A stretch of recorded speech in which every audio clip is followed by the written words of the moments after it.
Halo guys, welcome back dengan saya. Nama saya Arya Penatas dengan NIM 152011413052. Saya dari Fakultas Vokasi Prodi D3 Kepariwisataan. Di sini saya akan menjelaskan di dalam pariwisata atau dengan perhotelan mungkin itu ada yang dinamakan pelayanan. Nah, pelayanan itu yang dirasakan oleh seorang customer biasanya ada dua tipe. Ada pelayanan prima, pelayanan yang terbaik yang diberikan oleh servis kita, dan juga pelayanan buruk dan yang sering diharapkan oleh pelanggan kita yaitu pelayanan prima. Di sini saya akan menjelaskan terlebih dahulu apa itu pelayanan prima. Pelayanan prima atau yang disebut dengan excellent service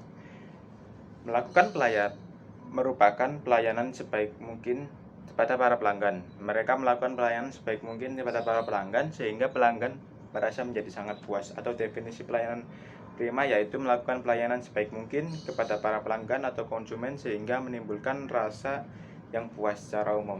Tujuan pelayanan prima yaitu memberikan pelayanan sehingga bisa memenuhi dan memuaskan para pelanggan. Efeknya, perusahaan mendapatkan keuntungan yang maksimal.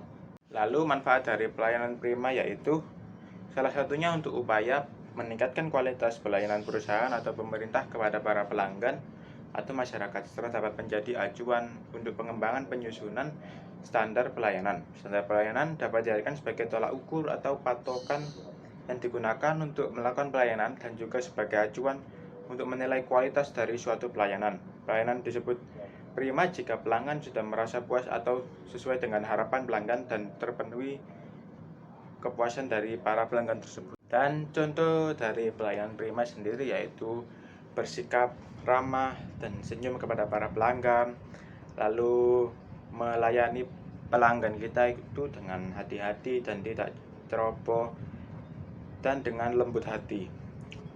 Di sini saya akan mencontohkan pelayanan prima dengan cara tersenyum. Selamat datang.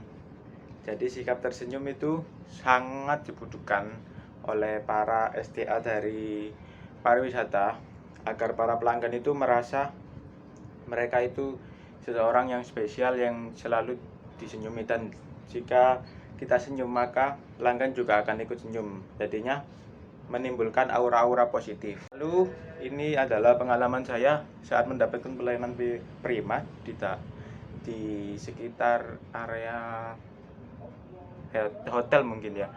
Di hotel saya merasa pelayanan prima itu sangat tinggi dan sangat dijunjung tinggi. Bagaimana mungkin ketika kita awal masuk sudah disambut dengan senyuman, disambut dengan satpam, lalu kita melakukan bookingan kamar juga disambut dengan sangat ramah, dan itu merupakan pelayanan prima yang sangat berarti bagi saya. Lalu untuk selanjutnya yaitu pelayanan buruk, pelayanan yang sangat tidak diinginkan oleh para pelanggan, dan juga mungkin ya dari pihak yang berkaitan atau pihak hotel, restoran atau yang berkaitan juga tidak menginginkan hal itu akan terjadi. Namun mungkin salah satu karyawan kurangnya briefing dari para senior atau para manajer untuk melakukan hal yang terbaik, atau mungkin sifat dari para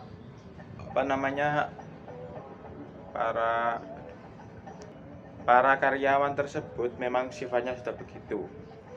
Nah, dampak dari pelayanan buruk ini, pelanggan itu akan sangat marah atau tidak nyaman dengan apa yang kita tawarkan, lalu akan malas untuk datang lagi ke restoran kita. Misalnya kita mendapatkan pelayanan buruk dari suatu restoran atau hotel, kita tidak akan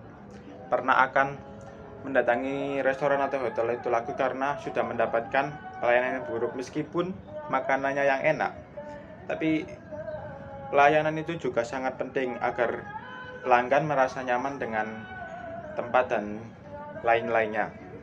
Lalu nama baik dan toko atau yang bersangkutan itu akan menjadi jelek.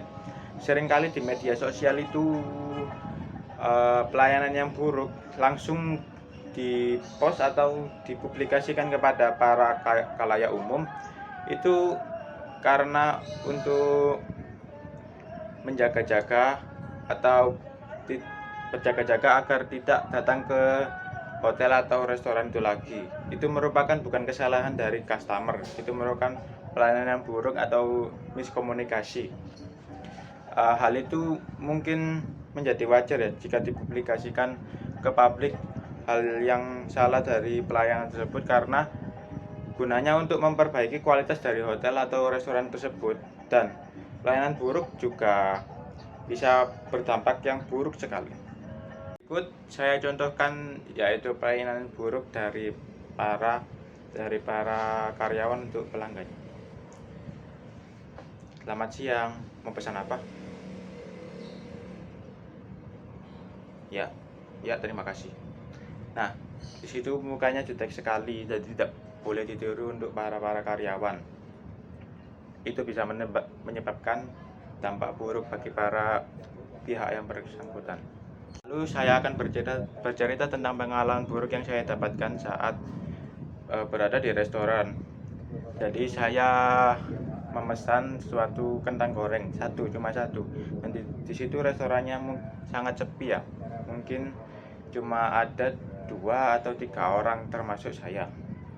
Nah, saya sudah memesan, sudah membayar, namun notanya itu masih ketinggalan. Jadinya saya menunggu lama sekali pesanan yang saya pesan. Jadinya pelayanannya sangat buruk, mungkin karena efek dari restoran itu sepi, makanya karyawannya juga tidak semangat.